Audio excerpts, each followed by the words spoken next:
Mustansar Hussain Tarar, novel निगार, सफ़रनामा निगार, अफसाना निगार, column निगार, drama निगार, गर्ज के अदब का एक निगारिस्तान। पाकिस्तान में पिछले 30 बरस से सबसे ज़्यादा पढ़े जाने वाले मकबूल तरीन अदीब। लम्हा मौजूद में बरसग़ीर के अहम तरीन उर्दू नसर निगार। जदीद सफ़रनामा निगारी का आगाज़ इनके सफ़रनामे निकले तेरी तलाश से हुआ। मॉस्को यूनिवर्सिटी के उर्दू निसाब में तकरीबन 40 बरस से इनकी तहरीरें शामिल हैं। पाकिस्तान में शुमाली इलाक़ाजात के लोगों ने इन्हें शुमाल के महबूब का लक़ब दिया। मुस्तनसर हुसैन तारड़ ने शुमाल के बारे में 16 सफ़रनामे लिखे। इनके नाम पर फेरी मेडोज़ में तारड़ झील है। उन्होंने मुतअद्दिद बर्फीली चोटियों और वादियों को मुतारिफ़ करवाया। गिलगित बल्तिस्तान जाने वाले बेशतर सयाहों ने तारड़ के सफ़रनामों से मुतासिर होकर इन इलाकों का रुख किया। प्रोफेसर गालिना डिशिंकू और डॉक्टर लुडमिला वर्सलोवा के मुताबिक रूसी लोग पाकिस्तान को फैज़ की शायरी और तारड़ की नसर के हवाले से पहचानते हैं। भारत के गुलजार साहब ने इन्हें नसर का हिमालया करार दिया। इनकी इल्मी और अदबी खिदमात के एतराफ़ में मॉस्को यूनिवर्सिटी की जानिब से खुसूसी गोल्ड मेडल दिया गया।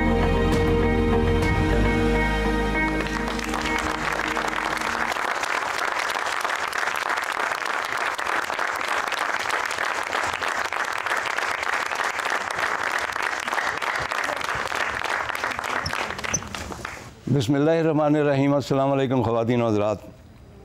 इन दिनों टीवी चैनल्स जो हैं वो अदब से और अदीब से शदीद इज्तनाब करते हैं। पता नहीं अदीब उनके लिए मुज़र हैं या क्या है, या रेटिंग का कोई मसला है, लेकिन अदीब का नाम सिर्फ़ उस वक्त आता है जब वो इंतकाल कर जाता है और न्यूज़ में उसके जनाजे की अनाउंसमेंट होती है। उसके अलावा अगर प्राइम मिनिस्टर और सदर साहब ताज़ीती पैगाम भेज दिए जाएं तो वो अदीब से ज़्यादा इम्पोर्टेंट गिने जाते हैं। ये पहली और आखिरी मरतबा अदीब का नाम टीवी चैनल पर लिया जाता है। जियो टेलीविज़न ने अगर मुझे पाकिस्तानी अदब के नुमाइंदा अदीब की हैसियत से यहाँ मदऊ किया है तो मैं समझता हूँ ये मेरे लिए बहुत बड़ा एज़ाज़। ख़वातीन व हज़रात, तन्हाई जो है, तन्हाई से बहुत सारी क्रिएटिव एक्टिविटी जन्म लेती है। जितनी भी डिस्कवरीज़ हैं, साइंटिफिक हों या फ़िलासफ़िकल हों, वो तन्हाई से ही जन्म लेती हैं। तो आज मैं यहाँ तन्हा बैठा हूँ, लेकिन तन्हा मैं इसलिए नहीं हूँ, सिर्फ ये है कि कॉम्पेयर और कोई नहीं। आप मेरे कॉम्पेयर हैं, आप मेरे मेज़बान हैं, मैं आपका मेहमान हूँ। आप सवाल करेंगे और मैं हत्तुल वसा उनके जवाब दूँगा। लेकिन आगाज़ में ग़ारे हिरा में एक रात का जो पहला बाब कह लीजिए या पहला सफ़ा है, वो कुछ यूँ है। तपश शौक़ ने हर ज़र्रे पे एक दिल बांधा। ये तपश शौक़ थी रसूलुल्लाह सल्लल्लाहु अलैहि वसल्लम के शहर में हाज़री की, जिसमें मेरे जिस्म का जो हर ज़र्रा था उसके साथ मैंने दिल बांधा हुआ था। और ये कैफ़ियत मैं आपसे बयान नहीं कर सकता। तो ये उस मदीने का तज़किरा है। तो इसका उन्वान है फिर मदीने में होना कैसा होता है, यानी दोबारा मैं फिर मदीने में था और मदीने में होना कैसा होता है। जैसे कसरे अलहमरा के हिसार की एक शिकस्ता दीवार पर मैक्सिको के शायर ओकाज़ा के ये मिसरे कंधा दिखाई देते हैं जो उसने गरनाता में एक अंधे गदागर को देखकर लिखे थे। उसने कहा कि ऐ औरत, इस गदागर को भीख दो कि गरनाता जैसे शहर में होना और आँखों से महरूम होना ज़िंदगी में इससे बड़ी अज़ियत और कोई नहीं। तो वो गरनाता तो महज एक कॉम्पल थी, तो महज एक कॉम्पल की उस शजरे गुलरेज से क्या निस्बत जिसकी शाखों से ऐसी गरनाता जैसी हज़ारों कॉम्पलें फूटी थी। एक गरनाता, एक कॉम्पल अगर ऐसी थी तो जिस शजर मदीना से वो फूटी थी तो वो कैसा होगा। मदीने ऐसे शहर में तो इंसान बेशक अंधा हो तो भी ये उसकी सबसे बड़ी खुशकिस्मती होगी। मदीने में होना ऐसा होता।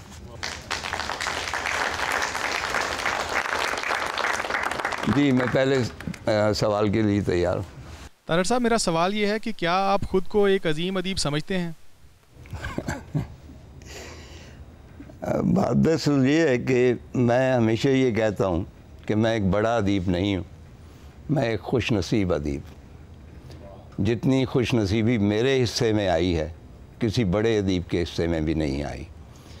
जहाँ तक अज़मत का ताल्लुक़ है, अज़मत के जो मीनार हैं उन पे आप देखें कि कौन कौन बैठा हुआ है।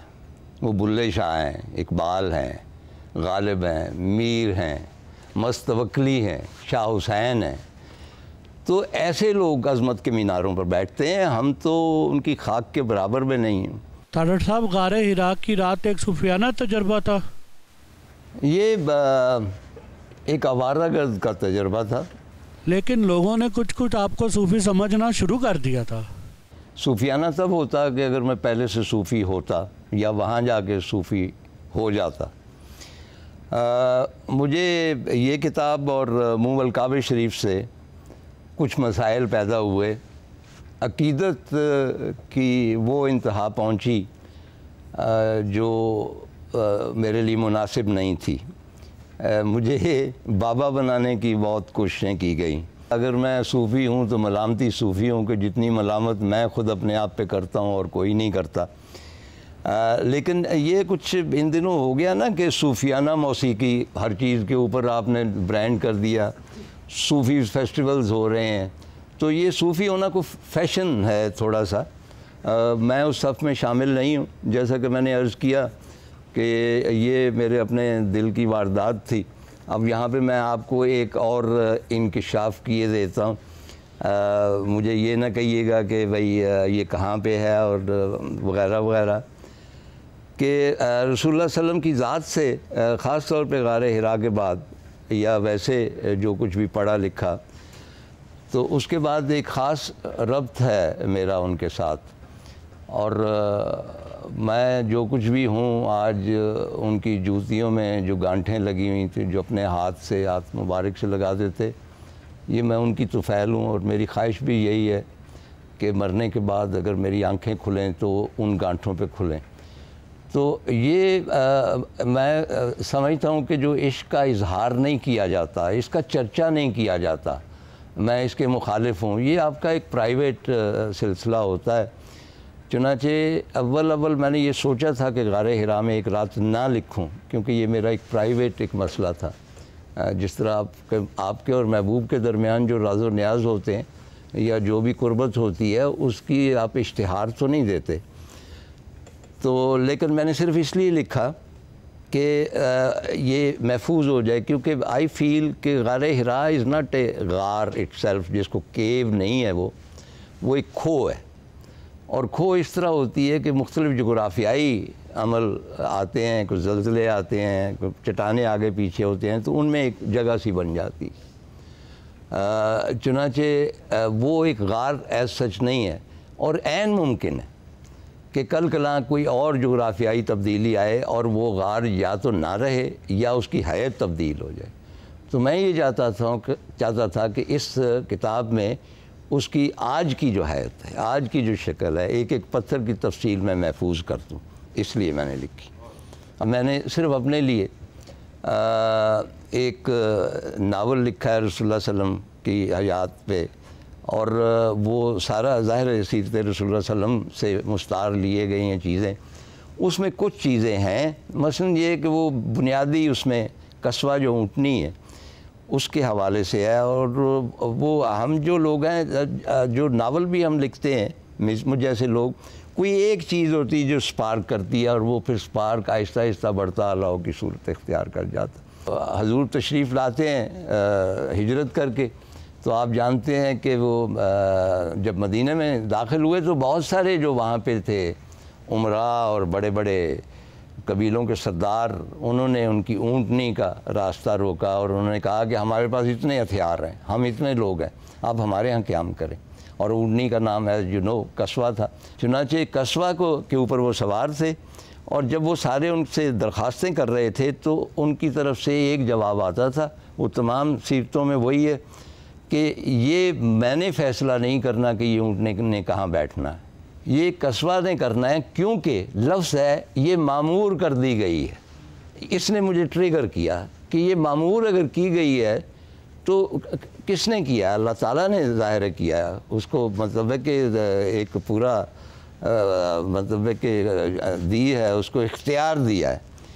تو وہ کوئی معمولی اونٹنی تو نہیں تھی جس کو اللہ تعالیٰ نے یہ اختیار دیا کہ میرے پیغمبر کو تم نے جہاں لے جانا ہے لے جاؤ۔ چنانچہ اس سے ایک فیسینیشن اس اونٹنی کے لیے، چنانچہ میں اکثر یہ کہا کرتا ہوں کہ بھئی ایک جگہ میں نے لکھا بھی ہے کہ ہم تو قصبہ کے پیچھے پیچھے چلنے والے ہیں، وہ سوار ہماری طرف مڑ کے نہیں دیکھتا نہ دیکھے، ہم نے تو پیچھے چلنا ہے۔ اور ہم تو ایسے ادب کرتے ہیں کہ قصبہ جو مینگنیاں بھی کرتی ہے تو ہم ان کے اوپر پاؤں نہیں رکھتے، کیونکہ ان کی بھی ادب ہمارے لیے ملوز خاطر ہے۔